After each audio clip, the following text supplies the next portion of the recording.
Hello guys, welcome to my channel new chemistry for all. आज बहुत दिन के बाद आप लोग से मुलाकात हो रही है। एक्चुअली कुछ इश्यूज से जिसकी वजह से वीडियोस नहीं बना पा रहे थे, तो अब आज से कंटिन्यू हम करेंगे।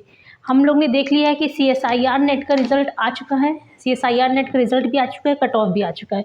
बहुत से बच्चों का क्वालिफाई भी हो गया, बहुत से बच्चों का नहीं भी क्वालिफाई हुआ है। तो जिसका क्वालिफाई हो गया, बेस्ट ऑफ लक, बहुत अच्छी बात है। जिसका नहीं हुआ उसको करना क्या है, आखिर आपने पहले तो आपको अपनी मिस्टेक्स ढूंढना है कि आखिर आपने मिस्टेक्स की कहाँ जिसकी वजह से आपके मार्क्स कम हुए हैं। तो उस मिस्टेक्स को ढूंढने के लिए सबसे पहले क्या करना होगा, और पहली बात तो क्विट नहीं करना है। अगर आपका नहीं हुआ है, इट्स ओके, नेक्स्ट टाइम दो, नेक्स्ट टाइम होगा, नेक्स्ट टाइम नहीं हो ही जाएगा। अगर आपने अपनी मिस्टेक को एनालाइज कर लिया कि आपने मिस्टेक कहाँ की है। अब क्या होता है, वैसे आज मैं नया टॉपिक स्टार्ट करने वाला, लेकिन उसके पहले थोड़ा सा रिजल्ट के बारे में बात कर लेते हैं, कैसे हमें प्रिपरेशन स्टार्ट करनी, क्योंकि अब जो है नेक्स्ट सेशन के लिए बहुत से बच्चे स्टार्टिंग कर चुके हैं पढ़ना। तो कैसे स्टार्ट करेंगे, सबसे पहले हमें एनालाइज करना है कि हमने अभी तक जो पेपर दिया है, अभी जो आप पेपर दे के आए हो, उसमें आपने मिस्टेक क्या की है। तो मिस्टेक क्या क्या हो सकती है। कुछ बच्चों ने क्या किया है, नोट्स तो कंप्लीट कर लिए हैं, एक बार पूरे चैप्टर्स भी थॉरली रीड करे हुए थे, बट स्टिल उनके क्वेश्चंस गलत हुए। क्यों? क्योंकि उन्होंने क्या नहीं किया, PYQ नहीं लगाया। कुछ बच्चों ने PYQ लगाया था, लेकिन बहुत दिन पहले लगाया था, जिसकी वजह से एग्ज़ाम आते आते तक में भूल गए। कुछ बच्चों के नोट्स ही नहीं कंप्लीट हो पाए थे, मतलब नोट्स इन द सेंस आप उसको पूरे चैप्टर्स को पढ़ ही नहीं पाए थे। और क्या हो रहा है कि NTA का जो पैटर्न है, डे बाई डे पैटर्न और टफ होता जा रहा है। एग्ज़ाम का जो पैटर्न है टफ होता जा रहा है। क्या हो रहा है कि हम लोग पहले नॉर्मल क्वेश्चंस आते थे, अब क्या हो रहा है, आपने अगर मान लीजिए ऑर्गेनिक पढ़ा है, ऑर्गेनिक आप पढ़ के गए, स्टिल आपसे ऑर्गेनिक के क्वेश्चन सॉल्व नहीं हुए, तो उसके पीछे रीज़न क्या हो सकता है। क्योंकि इस बार जितने भी ऑर्गेनिक से क्वेश्चंस आए थे वो डीप नॉलेज के थे। किसके थे? डीप नॉलेज के थे। और हमने क्या देखा था, deep knowledge in the sense क्या, हम लोग ने रिएक्शन देखा, रिएक्शन में क्या प्रोडक्ट बनेगा वो देख लिया। इंटरमीडिएट क्या होगा, कैसे होगा, उसके बारे में हमने नहीं देखा। तो जिसने डीप नॉलेज, मतलब जिसको ये पता होगा इंटरमीडिएट क्या बना है, कैसे बना है, उसी ने क्वेश्चन ऑर्गेनिक के सही किए होंगे। अब इनऑर्गेनिक में क्या किए थे इन लोग, NTA वालों ने हर एक क्वेश्चन में दिमाग लगाया था। उन्होंने इनऑर्गेनिक में जैसे फर्स्ट क्वेश्चन आपसे पूछ लिया कि क्लोजोनिडो वाला, क्योंकि क्वेश्चन पेपर डिस्कस करना अलाउड नहीं है, फिर भी एक हिंट टाइप से उन्होंने एक में पूछ लिया क्लोजोनिडो कौन सा है, तो आपने ए में दे दिया था क्लोजोनिडो। सेकंड में उसी की स्पेक्ट्रोस्कोपी से रिलेटेड क्वेश्चन दे दिए थे। उसी में थर्ड यहाँ पे ABC ऑप्शन दिए थे, ऐसे करके क्वेश्चन था, उसके बाद ABC ऑप्शन थे। मतलब एक ही क्वेश्चन में उन्होंने 2-3 चैप्टर्स को कोरिलेट करके पूछ लिया कौन से स्टेटमेंट करेक्ट है और कौन से रॉन्ग है। तो यहाँ पे हुआ क्या, कुछ बच्चे ऑर्गेनोमेटालिक बहुत अच्छे से पढ़ के गए थे, स्टिल वो क्वेश्चन को नहीं कर पाया, उन्होंने तुक्का लगा दिया एंड वो क्वेश्चन गलत हो गया। क्यों? क्योंकि उन्होंने स्पेक्ट्रोस्कोपी नहीं पढ़ी थी, कार्बन की स्पेक्ट्रोस्कोपी नहीं पढ़ी थी। स्पेक्ट्रोस्कोपी ना पढ़ने की वजह से क्या हुआ, ये पूरा क्वेश्चन गलत हो गया। तो इनऑर्गेनिक में इस बार मोस्टली इस टाइप के क्वेश्चंस आए हैं।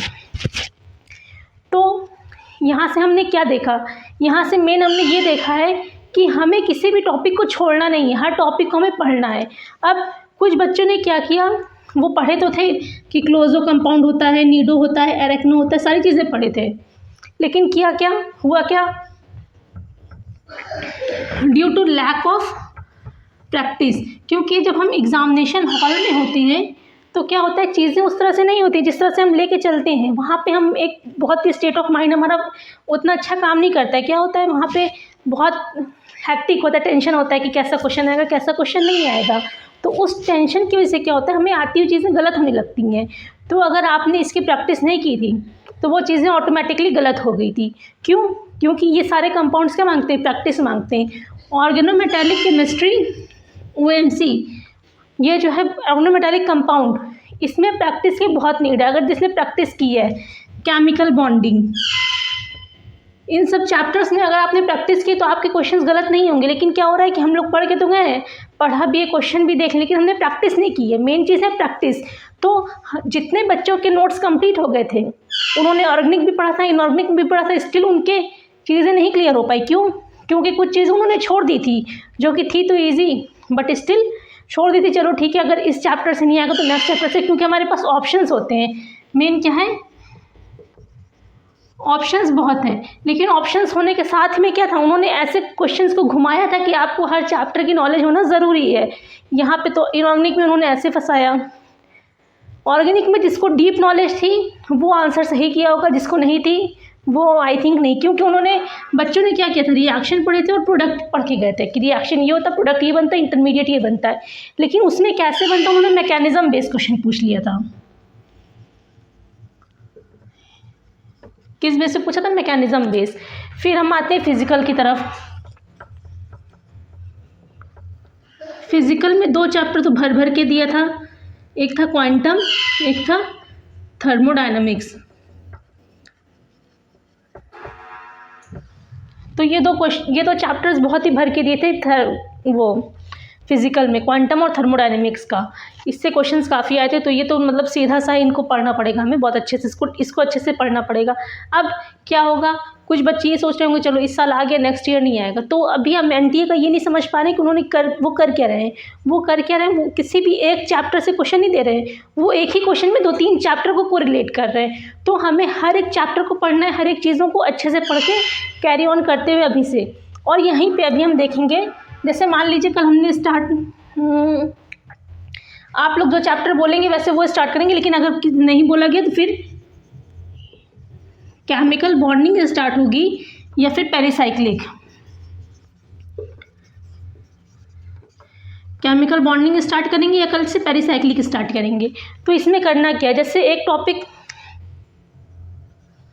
जैसे मान लीजिए एक टॉपिक कंप्लीट हुआ, हमने उसका नोट्स बना लिया। पहली बात तो जब भी पढ़ने बैठो तो कॉपी पेन लेके बैठो।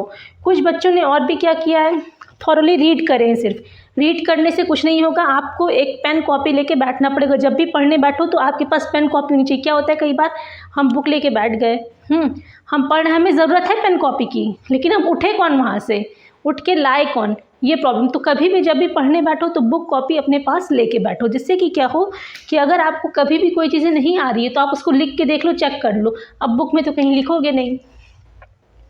तो कल से जो भी चैप्टर स्टार्ट कराएंगे, सबसे पहले तो नोट्स बनाते हुए चलना। जितनी चीज़ें होती जाएंगी उतने नोट्स बनाते हुए चलना। नेक्स्ट थिंग हमें क्या करना है, क्वेश्चन सॉल्व करते हुए चलना है। क्वेश्चन सॉल्व करना बहुत ज़रूरी है। और ये नहीं कि अभी हमने सॉल्व कर लिया है, फैब में पेपर है, अभी हम सॉल्व करेंगे। लेकिन जो चीज़ें, कुछ क्वेश्चंस होते हैं कि हम देखते हैं और हमें लगता है कि हाँ आ गया, और कुछ चीज़ें होती हैं जो हमें लगता है कि नहीं आई है। तो जो नहीं आ रही है एक बार में, उसको एक सर्कल मार्क कर लो, कुछ भी मार्क कर लो जो आपको सही लगे। और जब आप रिविज़न करो तो उसको एक बार अच्छे से देख लो जिसको आपने सर्कल मार्क किया है। ये तो हो गई क्वेश्चन की बात। पेरिसाइक्लिक में भी ऐसे ही हम करेंगे। तो कल से दोनों में से या केमिकल बॉन्डिंग या पेरिसाइक्लिक में से हम कुछ एक स्टार्ट करेंगे। और जिनका नहीं हुआ है तो प्लीज़ अब नेक्स्ट टाइम से स्टार्ट करो और अपने पैटर्न को चेंज करो, पढ़ाई करने के पैटर्न को। अगर आप लोग कहीं किसी जगह पे बैठ के पढ़ रहे हो सकता है वहाँ पे आपका मन नहीं लगता, तो अपनी जगह चेंज करो, उससे भी काफ़ी इफेक्ट पड़ता है। जब आप अपनी जगह चेंज करते हो तो उससे भी इफेक्ट पड़ता है। तो ये चीज़ें तो लिए इतना ही। अब कल हम लोग स्टार्ट करेंगे केमिकल बॉन्डिंग एंड पेरिसाइक्लिक में से कोई भी एक चैप्टर।